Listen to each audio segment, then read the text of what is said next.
let's start with that Coleen Rooney documentary. It's been released today and she's talking for the first time about that, well, not for the first time about that infamous Wagatha Christie court case, but she goes into great depth about it. Let's have a look.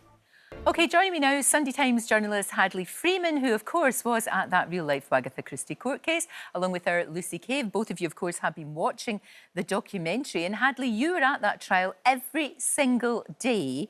It was a real-life soap opera, wasn't it? It was honestly the best drama I've ever experienced. I mean, I've covered a lot of things like you, Lorraine, covered a lot of award shows and stuff, and there was nothing more exciting than the Wagatha trial. It was bizarre. The thing is, though, we had the trial, we had all the coverage, there was a stage play, there was a TV drama with Michael Sheen. Do we really need this documentary? I mean, will we find out more things that we didn't know already? Well, I think we find out a surprising amount. It's a little bit like the David Beckham documentary, which has come out recently on Netflix, is we actually find out a surprising amount about her personal life, particularly her marriage.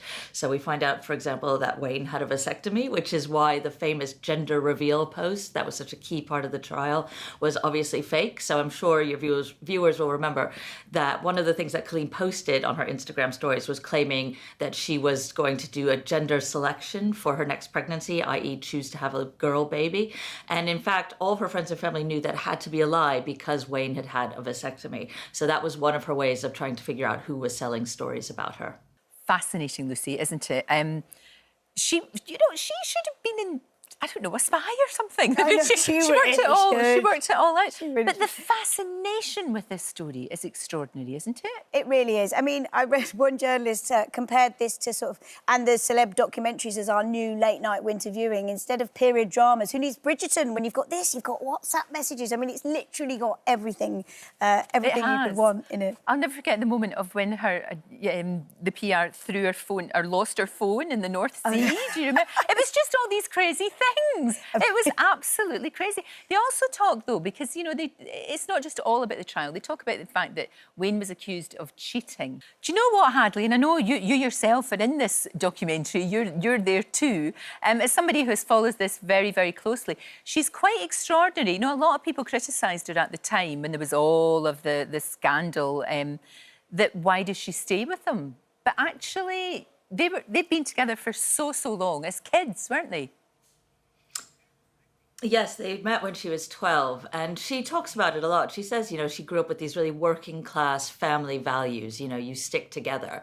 And I think the thing that comes across most in the documentary is really how likable she is. She's not relatable. She's so famous and so rich, but she is extremely likable. She's very smart. She's very open. She's very personable. And again, similar to the Beckham documentary, you see with Victoria that she's very funny, she's very sharp, and we see that with Coleen too. And in both those documentaries, we have the husbands kind of admitting to infidelity, but kind of not. Yeah. But it's really the women who come across as particularly well.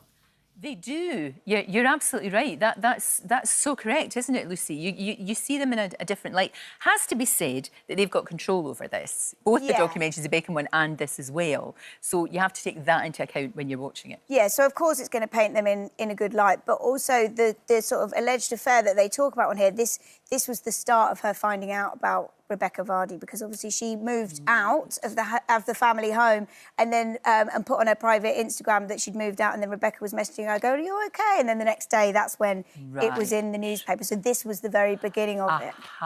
When she was sort of putting two and two together and all of that. Wayne apparently became so obsessed with the whole case, he wanted to take it one step further. Columbo, I love it. And as a lawyer, I mean, what would he look like? One wonders. There indeed we have it. I think he rather suits it, I really do. Hadley, there's something I wanted to ask you, because you went to the screening yesterday of this and you got a goodie bag. What was in the goodie bag? Can you tell us? The goodie bag is literally the greatest goodie bag ever, Lorraine. So it was a bag of Colleen's favourite things, not Lorraine's favourite things, Colleen's favourite things. So it was pink truffles, pink notebooks, because she's always making notes. She was always making notes during the trial. Mini champagne bottle, giant sunglasses, a phone charger, and most importantly of all, a candle that says on the back, the smell captures Liverpool's rich cultural heritage. Love it. I love that. I think that's absolutely fantastic.